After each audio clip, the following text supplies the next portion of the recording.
Hey friends, this is Angela from Art of Creation Homestead. You're in the kitchen with me again, and it's nearing Thanksgiving, so I thought I would show you a quicker, easier version of a pumpkin pie that will save you some oven space and some oven time. Today I'm going to show you how to make a no-bake pumpkin chiffon pie. Yes, I said no-bake. So there's a cheat way you can do this, and then there's the completely homemade way. I'm going to show you the completely homemade way, but I will tell you the cheat way. First, we are going to start by making our own graham cracker crust, which you can buy a graham cracker crust as well.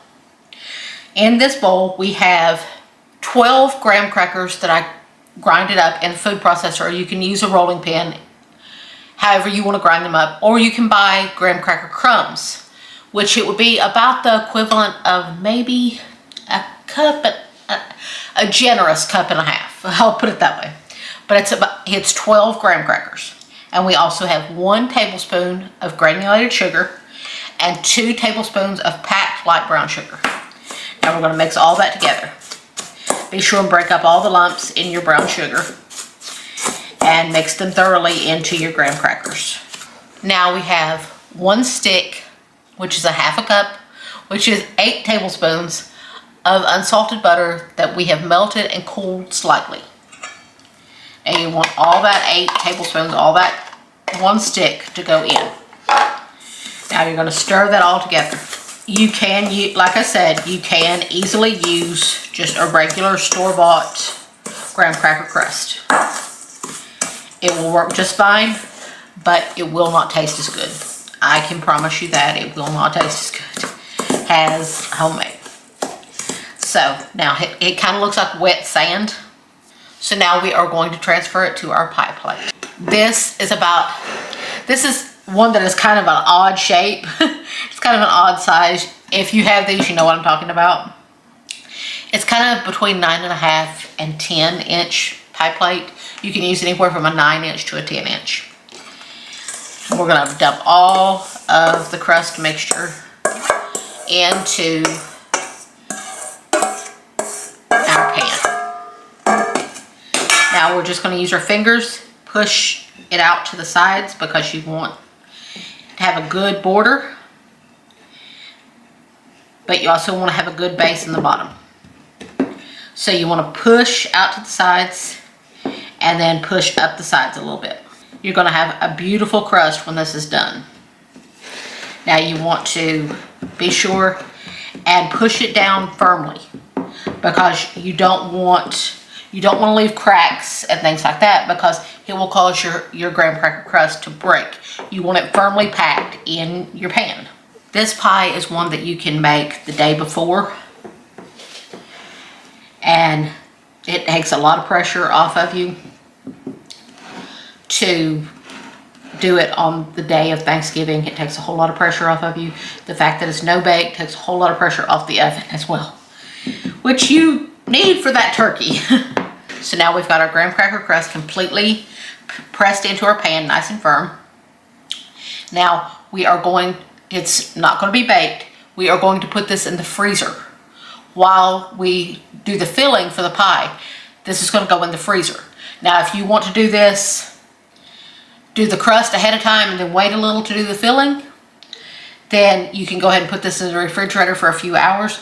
But since I'm going to go ahead and do the filling, I'm going to pop this in the freezer for about 20 to 25 minutes. Now for the filling, we have 1 8-ounce brick of softened cream cheese. This has to be softened really well, and a half a cup of granulated sugar. We are going to mix this either with a hand mixer or with a stand mixer. I'm using the stand mixer. You're going to mix this until it's smooth, and then I'll show you what's next. Now, as you can see, we're all nice and smooth. Now we are going to scrape down our bowl. Make sure you get all that cream cheese incorporated. Otherwise, you will end up with beads of cream cheese in your filling, and you don't want that. That's the reason I had you to mix the cream cheese first. That way you don't end up with the beads of cream cheese in your filling. Now we are going to add 1 cup of pumpkin puree. Not pumpkin pie filling, pumpkin puree. because pumpkin pie filling already has sugar and several other things in it. So this is just pumpkin puree. Now to this, we are adding a half a teaspoon of pumpkin pie spice. This is my homemade pumpkin pie spice. I will leave a link up here floating in the sky somewhere to that recipe. Now we are going to go ahead and put that in. Now we are going to mix this until it's nice and smooth and creamy, and you want to scrape down your bowl several times during this process. Now as you can see, that filling is all smooth and creamy and beautiful. If I'll move the spatula so you can see, it's all smooth and creamy and beautiful. Now, for the next step, you can take a cheat and you can just do an 8-ounce tub of Cool Whip or any whip topping you like. But I'm going to make fresh sweetened whipped cream for this. And to do that, you need 1 1/4 cups of heavy cream. And now I'm going to whip that until it just starts to foam a little bit before I do the rest to it. Now, as you can see, if you can see that, it is starting to foam just a little bit. So we are going to add 1/4 cup of powdered sugar or confectioner sugar, whichever you call it. And we are going to whip this to stiff peaks, not soft peaks. You want these peaks to be so stiff. I'll show you what it looks like when we get there. Now we've got good soft peaks. As you can see, it's down here. There's a peak, but it just kind of is limp. You don't want that. You want nice stiff peaks. But at this point, I'm going to add a teaspoon, roughly measured, because I don't measure vanilla, of vanilla. And now we are going to continue to whip until stiff peaks form. Okay, now you can see it's nice stiff peaks. And see, you can tell that by turning it upside down. And see it's upside down and nothing's falling out. So that's how you know it's stiff peaks. So now we are going to fold the two mixtures together. So we are going to do what I call the sacrificial third. We are going to take 1/3 of our whipped cream and we are going to fold it into our pumpkin mixture. But that third, the reason I call it a sacrificial third is because you don't have to be as gentle with this. This sacrificial third is just kind of making this mixture a little more fluffy and a little more like the texture of the whipped cream. That way the two will incorporate much easier. So you don't have to be as ginger or as gentle with folding it in. You can be a little more haphazard. And as you can see, it's already lightening up significantly. It's already getting much, much lighter with that third. And see, it's getting lighter in color, it's getting fluffier, it's becoming just gorgeous. And it's okay if you still have a few lumps of whipped cream, because you're going to be adding more whipped cream and folding more. So now you're going to add the second third of your whipped cream. This one you want to be a little more gentle with this one. You want to stir it in. You want to fold it in just a little more gentle. You want to be more gentle-handed with it. And as you can see, it's getting like super, super fluffy now. Once you've got that third mixed in, you will mix in your last third. But since my bowl is too small, which you guys know I'm notorious for, I'm going to add it back to my whipped cream bowl. And we'll fold it in the whipped cream bowl. You guys know I'm notorious for getting bowls that are way too small to possibly do the job.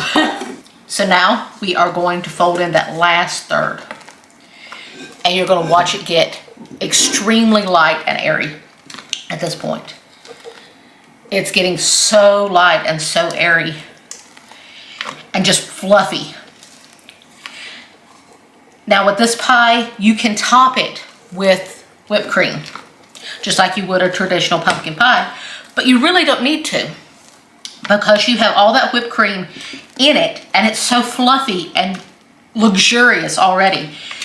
that really don't need the whipped cream on top. This time you want to make sure there are no streaks of whipped cream anywhere in it. You want to make sure that it's one homogeneous mass, but you want to be very careful not to deflate your cream.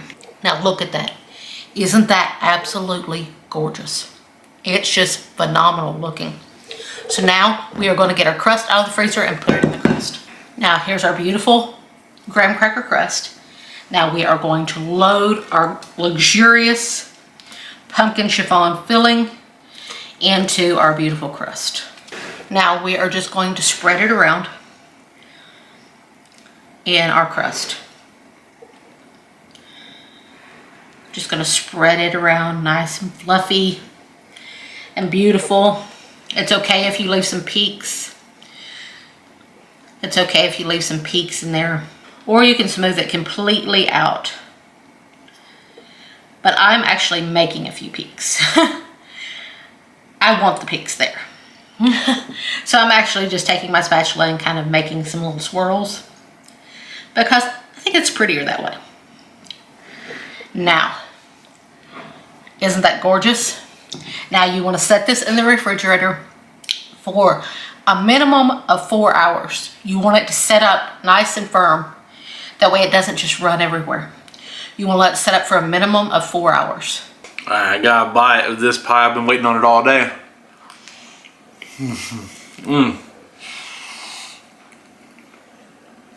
Wow. Angela, okay? That is so good.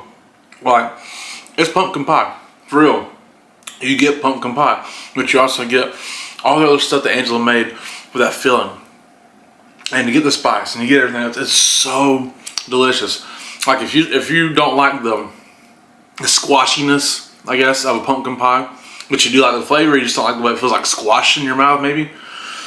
This right here was pumpkin pie without that squashiness, if that makes sense. It's so good, so delicious.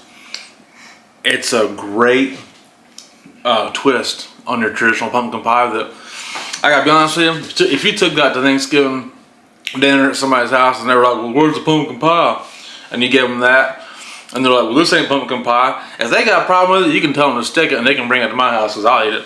That thing is delicious. So thank you guys so much for watching. We do appreciate it. My name is Jason. That's Smart One. Her name is Angela Kay. This is Art of Creation Homestead. We love y'all. God bless you and goodbye.